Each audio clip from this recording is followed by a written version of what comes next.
La Fondation Payot pour la promotion de la lecture, Payot et 7, le MOOC suisse des meilleures histoires de 7.info, vous présente Marque-Page.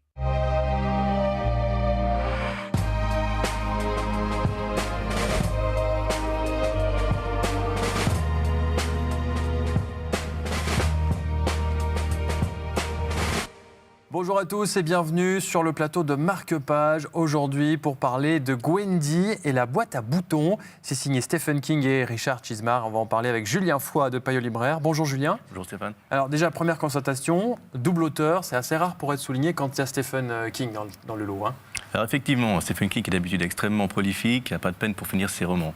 Mais là, de son propre aveu, il avait une histoire en tête, mais il n'arrivait tout simplement pas à la terminer. Donc il a contacté Richard Chizmar, qui est éditeur, mais aussi écrivain spécialiste de la nouvelle. Donc voilà, un petit coup de pouce parfois, même pour Stephen King, ça arrive. Donc une écriture à quatre mains, et là c'est l'histoire de Gwendy, donc une petite fille qui aime se rendre dans un endroit très beau, c'est Castleview.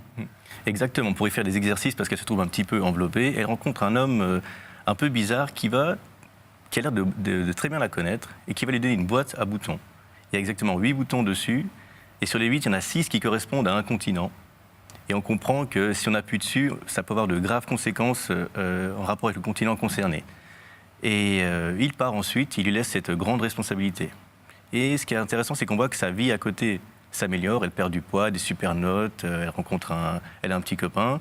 Mais en même temps, la responsabilité de cette boîte et du pouvoir qu'elle peut avoir sur les gens et sur finalement la planète entière, la pèse beaucoup durant tout le roman.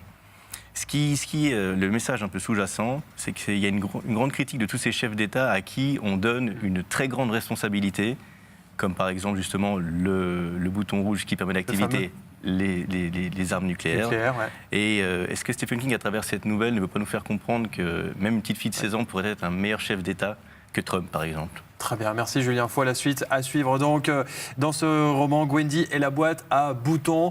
Merci de nous avoir suivis. Rendez-vous sur latélé.ch pour avoir d'autres conseils littéraires. Et je vous dis à très bientôt sur la télé.